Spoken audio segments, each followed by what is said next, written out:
കേരളത്തിലെ പ്രബല സാമുദായിക സംഘടനകളായ NSS, SNDP എന്നിവയുടെ നേതൃത്വത്തിൽ കൈക്കൊള്ളുന്ന രാഷ്ട്രീയ നിലപാടുകൾക്കെതിരെ രൂക്ഷമായ വിമർശനവുമായി യൂത്ത് കോൺഗ്രസ് സംസ്ഥാന അധ്യക്ഷൻ OG ജനീഷ് രംഗത്തെത്തി. NSS general secretary G Sukumaran നായരും SNDP യോഗം ജനറൽ സെക്രട്ടറി വെള്ളാപ്പള്ളി നടേശനും നടത്തുന്ന പരാമർശങ്ങൾ ഭൂരിപക്ഷ വർഗീയതയെ പ്രീണിപ്പിക്കാനുള്ള CPM തന്ത്രങ്ങളുടെ ഭാഗമാണെന്ന് അദ്ദേഹം ആരോപിച്ചു.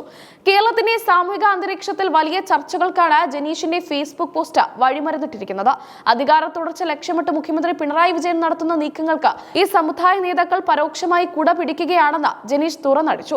കേരളം ഇന്നുവരെ കാത്തുസൂക്ഷിച്ച മതേതര മൂല്യങ്ങളെ തകർക്കുന്നതാണ് ഇത്തരം നിലപാടുകളെന്നും അദ്ദേഹം കൂട്ടിച്ചേർത്തു. കേരളത്തിന്റെ നവോത്ഥാന ചരിത്രത്തിൽ വിസ്മരിക്കാനാവാത്ത സ്ഥാനമുള്ള പ്രസ്ഥാനങ്ങളാണ് NSSഉം SNDPയും. എന്നാൽ ആ മഹത്തായ പാരമ്പര്യത്തെ വിസ്മരിച്ചുകൊണ്ട് ഇരുണ്ട കാലത്തേക്ക് ഈ സംഘടനകളെ നയിക്കുന്ന പ്രസ്താവനകളാണ് ഇപ്പോൾ ഉണ്ടാകുന്നത്. ഇത് അങ്ങേയറ്റം ദൗർഭാഗ്യകരമാണെന്ന് യൂത്ത് കോൺഗ്രസ് അധ്യക്ഷൻ ചൂണ്ടിക്കാട്ടി.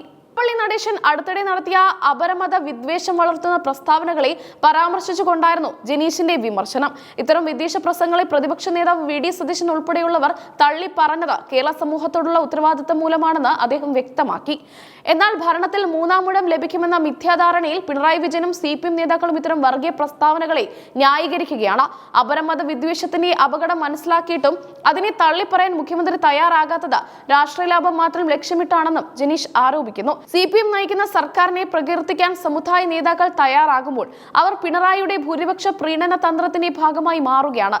സമുദായ അംഗങ്ങളുടെ യഥാർത്ഥ പ്രശ്നങ്ങളിൽ ഈ സർക്കാർ പുലർത്തുന്ന നിസ്സംഗത മറച്ചുവെക്കാനാണ് ഇവർ ശ്രമിക്കുന്നത്. ഇത് സാധാരണ സമുദായ അംഗങ്ങളുടെ നിലപാടല്ലെന്ന് ജനീഷ് വ്യക്തമാക്കി. വർഗീയ ലക്ഷ്യങ്ങളുള്ള പ്രസ്താവനകളെ തള്ളിപ്പറയുന്നത് ഏതെങ്കിലും സമുദായത്തോടുള്ള വിരോധം കൊണ്ടല്ല, മറിച്ച് മാനവികതയ്ക്ക് വിരുദ്ധമായ ആശയങ്ങളോടുള്ള എതിർപ്പാണ്. SNDPയോ ശ്രീനാരായണീയ സമൂഹത്തെയോ അല്ല പ്രതിപക്ഷ നേതാവ് വിമർശിച്ചത്, മറിച്ച് വിദ്വേഷത്തിന്റെ രാഷ്ട്രീയത്തെയാണ്. ഹിന്ദു മഹാമണ്ഡലം, നായർ, ഈഴവ ഐക്യം തുടങ്ങിയ മുദ്രാവാക്യങ്ങൾ മുൻകാലങ്ങളിൽ ഉയർത്തിക്കൊണ്ടുവന്നത് കേരളത്തിലെ ഹിന്ദുത്വ രാഷ്ട്രീയത്തിന് മണ്ണൊരുക്കാനായിരുന്നു. അതിന്റെ മറ്റൊരു പതിപ്പാണ് ഇപ്പോൾ നാം കാണുന്ന ഹിന്ദു സാമുദായിക സംഘടനകളുടെ ഐക്യപ്പെടലെന്ന് ജനീഷ് വിമർശിച്ചു. സമുദായങ്ങൾ ഐക്യപ്പെടുന്നതിൽ കോൺഗ്രസിനോ യൂത്ത് കോൺഗ്രസിനോ യാതൊരു പരാതിയുമില്ല. എന്നാൽ ആ ഐക്യത്തിന്റെ ഇന്ധനം അപരമത വിദ്വേഷമാകുമ്പോൾ അത് ശ്രീനാരായണീയ ദർശനങ്ങൾക്കും മാനവികതയ്ക്കും വിരുദ്ധമാകുന്നു. ഇതാണ് ജനാധിപത്യ വിശ്വാസികളെ ആശങ്കപ്പെടുത്തുന്നത്. അപരമത വിദ്വേഷത്തിൽ ഊന്നിയുള്ള ചർച്ചകൾക്ക് കേരളത്തിൽ സന്ദർഭം ഒരുക്കി കൊടുത്തത് മുഖ്യമന്ത്രി പിണറായി വിജയനാണെന്ന് ജനീഷ് കുറ്റപ്പെടുത്തി. BJPക്കും ഹിന്ദുത്വ രാഷ്ട്രീയത്തിനും വളരാനുള്ള വളക്കൂറുള്ള മണ്ണൊരുക്കുകയാണ് അദ്ദേഹം യഥാർത്ഥത്തിൽ ചെയ്യുന്നത്. ഇടതുപക്ഷത്തിന്റെ ഈ ഇരട്ടത്താപ്പിനെ കൃത്യമായി മനസ്സിലാക്കി പ്രതിരോധിക്കുക എന്നത് മതനിരപേക്ഷ സമൂഹത്തിന്റെ നിലനിൽപ്പിന് അത്യാവശ്യമാണ്. ഈ വലിയ സമരത്തിനാണ് പ്രതിപക്ഷ നേതാവ് നേതൃത്വം നൽകുന്നത്. അതിനെ ദുർവ്യാഖ്യാനം ചെയ്യാൻ ആരും ശ്രമിക്കേണ്ടതില്ല. മനുഷ്യർ തമ്മിലുള്ള ഐക്യമാണ് നാടിന് ആവശ്യം. ജാതിയുടെ മതത്തിന്റെയോ പേരിൽ വേർതിരിവുണ്ടാക്കി അധികാരം പിടിക്കുന്ന രീതി ജനാധിപത്യത്തിന് ഭീഷണിയാണ്. വർഗീയതയെ ചെറുക്കാൻ മാനവികതയിൽ ഊന്നിയുള്ള മൂല്യങ്ങളുടെ ഐക്യമാണ് ഉണ്ടാകേണ്ടതെന്ന് അദ്ദേഹം ഓർമ്മിപ്പിച്ചു. ശ്രീനാരായണ ഗുരുദേവൻ വിഭാവനം ചെയ്ത ഒരു ജാതി, ഒരു മതം, ഒരു ദൈവം, മനുഷ്യന് എന്ന തത്വത്തിന് വിരുദ്ധമായി പ്രവർത്തിക്കുന്നവർ ആത്മപരിശോധന നടത്തണം. ഗുരുദർശനങ്ങളെ അധികാരത്തിന് വേണ്ടി പണയപ്പെടുത്തതിനെ വിശ്വാസികൾ തിരിച്ചറിയും.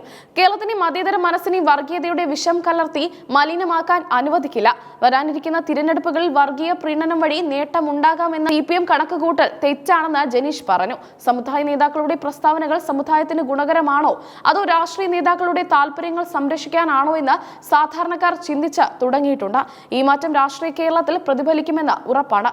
മുഖ്യമന്ത്രിയുടെയും സമുദായ നേതാക്കളുടെയും അവിശുദ്ധ കൂട്ടുകെട്ട് കേരളത്തിലെ സാമൂഹിക നീതിയെ അട്ടിമറിക്കുകയാണ്. അർഹമായ ആനുകൂല്യങ്ങൾ സമുദായങ്ങൾക്ക് ലഭ്യമാക്കുന്നതിന് പകരം വിദ്വേഷം വളർത്താനാണ് ഇവർ മുൻഗണന നൽകുന്നത്. യൂത്ത് കോൺഗ്രസ് ഇത്തരം നിലപാടുകൾക്കെതിരെ ശക്തമായ പ്രക്ഷോഭങ്ങൾ സംഘടിപ്പിക്കും. കേരളത്തിന്റെ നവോത്ഥാന മൂല്യങ്ങൾ സംരക്ഷിക്കാൻ ഏതറ്റം വരെയും പോകുമെന്നും OG ജനീഷ് തന്റെ ഫേസ്ബുക്ക് പോസ്റ്റിലൂടെ വ്യക്തമാക്കി. മതനിരപേക്ഷത സംരക്ഷിക്കാനുള്ള പോരാട്ടത്തിൽ സന്ധിയില്ല. വിദ്വേഷം പ്രചരിപ്പിക്കുന്നവർ ആരായാലും അവരെ തുറന്നു കാണിക്കും. അധികാരം നിലനിർത്താൻ വർഗീയ കാർഡിറക്കുന്ന CPM തന്ത്രം കേരളത്തിൽ വിജയിക്കില്ല. ശ്രീനാരായണീയ തത്വങ്ങൾ ഉയർത്തിപ്പിടിക്കുന്ന ഒരു സമൂഹത്തിന് അപരമത വിദ്വേഷം കൈമുതലാക്കിയ നേതാക്കളെ അംഗീകരിക്കാനാവില്ല. ഗുരുവിന്റെ ആശയങ്ങളെ വക്രീകരിക്കുന്നവർ ചരിത്രത്തിനെ ചവച്ച് കുട്ടിയിലാകുമെന്ന് ജനീഷ് മുന്നറിയിപ്പ് നൽകി. അവസാനമായി മനുഷ്യർക്കിടയിൽ സ്നേഹവും സാഹോദര്യവും വളർത്തുന്ന രാഷ്ട്രീയത്തിനാണ് മുൻഗണന നൽകേണ്ടതെന്ന് ജനീഷ് ഓർമ്മിപ്പിച്ചു. വിഭാഗീയതയുടെ മതിലുകൾ തകർക്കാൻ യുവജനത ഒന്നിക്കണമെന്ന ആഹ്വാനത്തോടെയാണ് അദ്ദേഹത്തിന്റെ കുറിപ്പ് അവസാനിക്കുന്നത്.